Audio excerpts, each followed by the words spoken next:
Assalamualaikum warahmatullahi wabarakatuh. Perkenalkan, saya Salvi Helsan Eka Saputri, NPM 52303111033. Bersama kelompok saya, Gita Mardiani dengan NPM 52303111060 dan Siti Nurholifah 52303111079.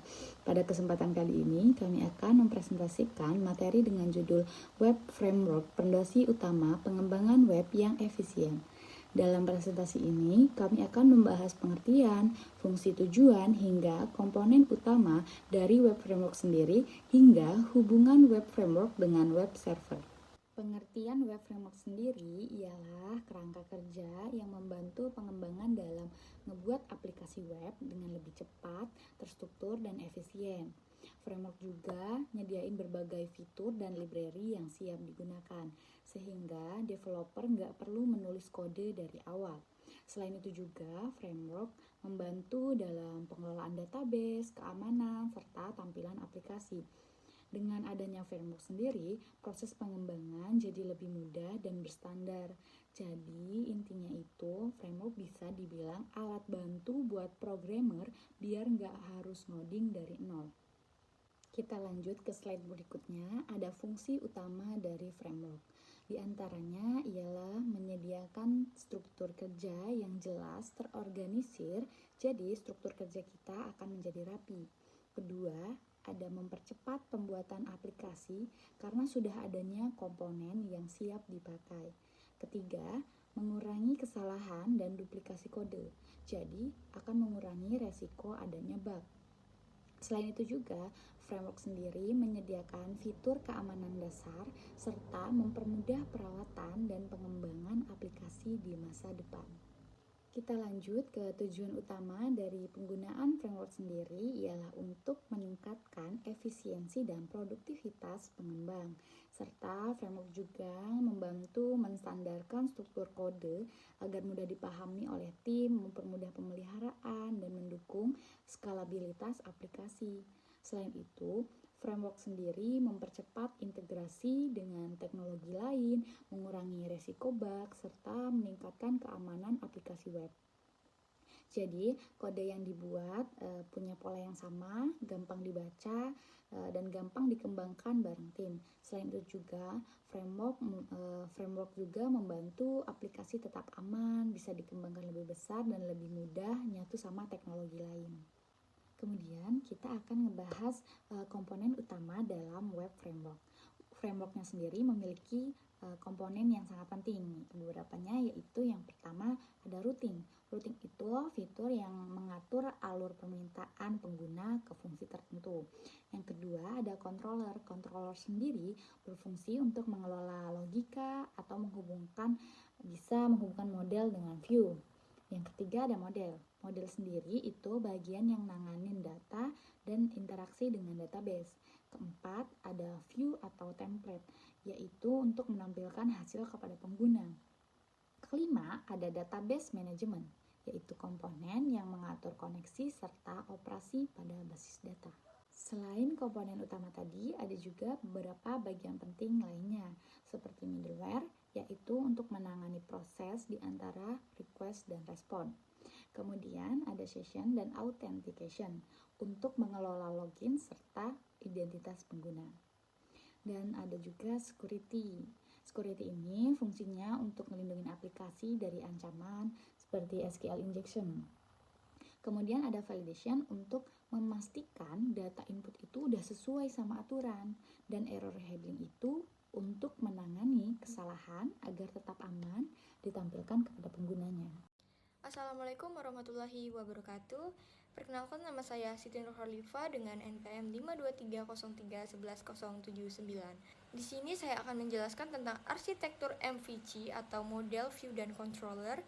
Arsitektur MVC itu sendiri adalah pola desain atau design pattern yang digunakan dalam pengembangan aplikasi berbasis web untuk memisahkan logika aplikasi, tampilan, dan juga pengelolaan data itu sendiri. Tujuannya ini agar kodenya lebih terstruktur, mudah dipelihara, dan juga dapat dikembangkan secara efisien. Selanjutnya untuk model itu sendiri bagian yang bertugas untuk mengelola data dan logika bisnis. Model ini berinteraksi langsung dengan database, misalnya untuk menyimpan, mengubah, ataupun mengambil data. Contohnya itu ada pada user yang dimana menangani data pengguna, seperti nama, email, dan juga password. Untuk view ini sendiri yaitu menampilkan data ke pengguna. View hanya fokus pada tampilan tanpa mengetahui bagaimana data ini diproses di belakang layar. Contoh view ini sendiri ada halaman HTML atau template yang menampilkan daftar pengguna dari model. Lalu controller ini bagian yang menghubungkan antara model dan view. Controller ini menerima input dari pengguna, misalnya dari form, memprosesnya dengan bantuan model, lalu menentukan tampilan view-nya, yang mana nanti akan ditampilkan. Contoh dari controller ini sendiri adalah user controller yang dimana menerima permintaan untuk menampilkan daftar pengguna, meminta data ke model user, lalu menampilkan hasilnya di view. Lalu untuk cara kerja dari model, view, dan controller ini sendiri yaitu dari pengguna, controller, model, view, dan juga hasil tampil yang ada di browser. Selanjutnya saya akan menjelaskan dari manfaat penggunaan web framework. Yang pertama itu ada mempercepat proses pengembangan website itu sendiri, lalu meminimalisir kesalahan kode ataupun bug karena struktur yang standar, memudahkan pemeliharaan dan pembaruan sistem. Yang keempat ada mendukung keamanan aplikasi dengan fitur bawaan. Yang kelima ada meningkatkan efisiensi kolaborasi antar developer. Dan yang keenam memiliki komunitas dan dokumentasi yang luas.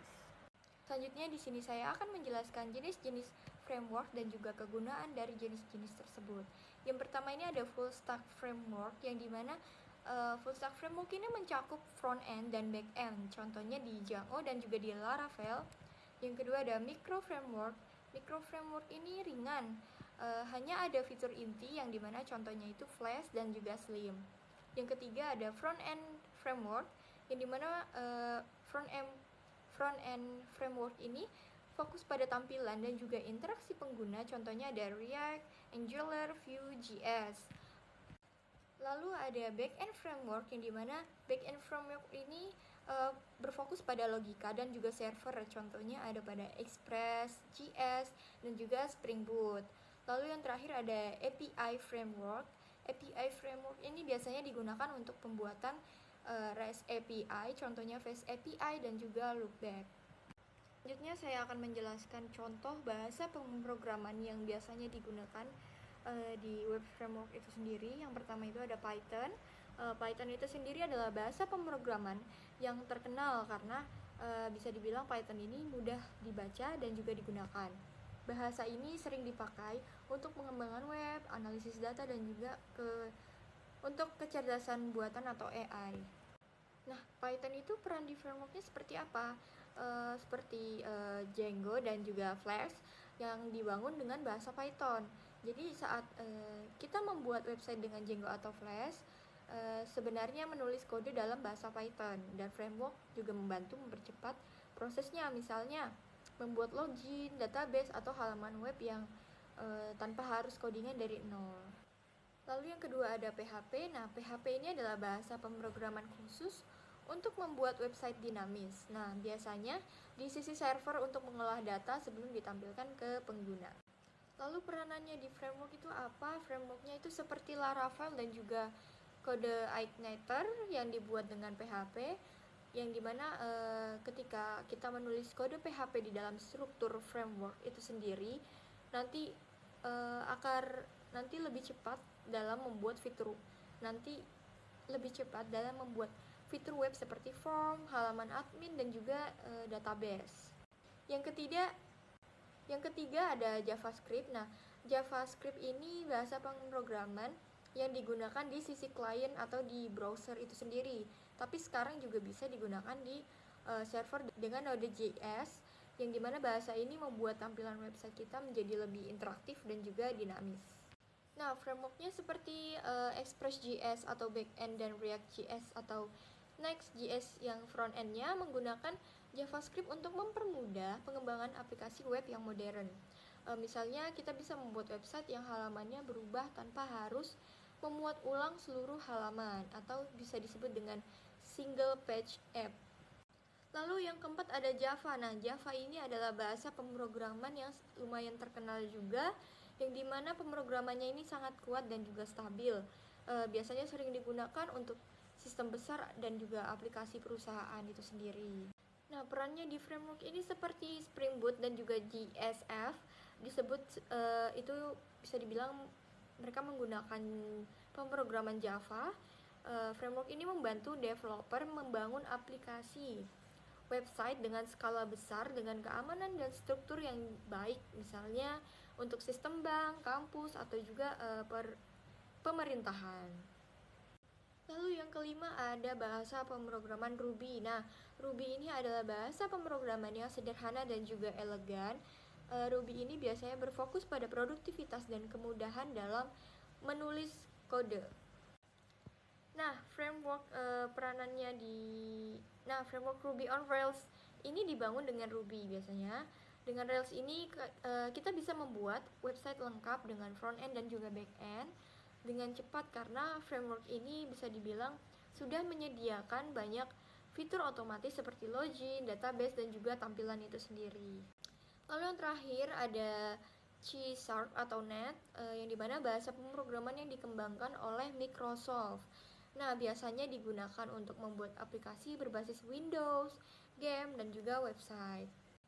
Framework ASP.NET ini biasanya, nah contohnya ini ada framework ASP.NET, itu dibangun dengan bahasa C#, yang dimana dengan framework ini kita bisa membuat website dan API yang berjalan di berbagai sistem operasi seperti Windows, Linux, Mac OS, dan juga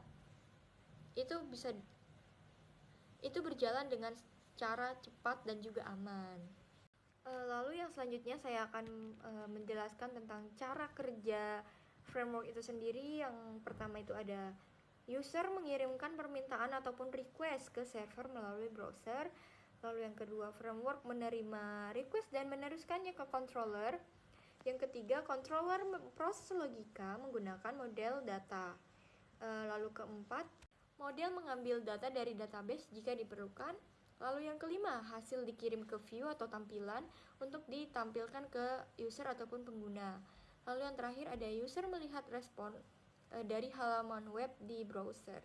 Assalamualaikum warahmatullahi wabarakatuh. Perkenalkan, nama saya Gita Mardiani dengan NPM 52303111060.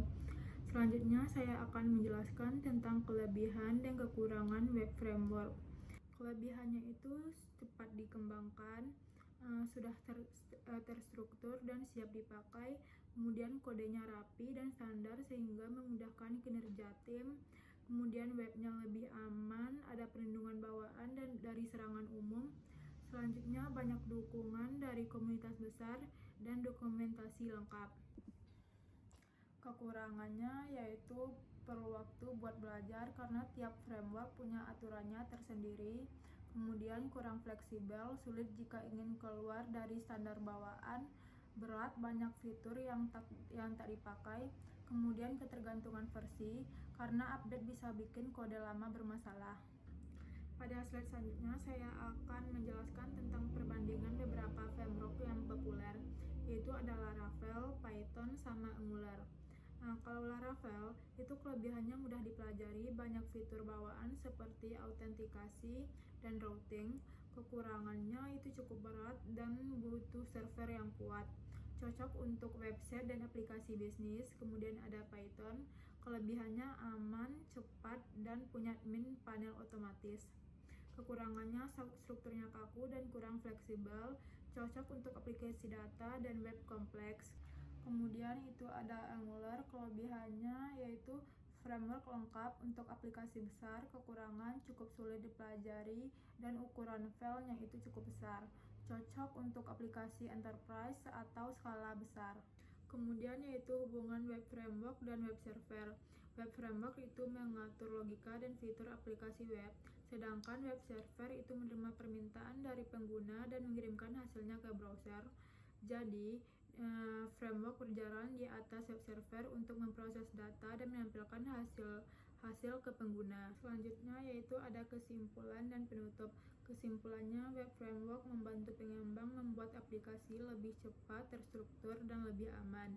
Dengan dukungan web server, framework dapat menjalankan logika aplikasi dan menampilkan hasil ke pengguna dengan efisien. Penutupnya yaitu pemilihan framework dan web server yang tepat sangat penting agar pengembangan web berjalan optimal, mudah dikelola, dan mampu memberikan pengalaman terbaik kepada penggunanya.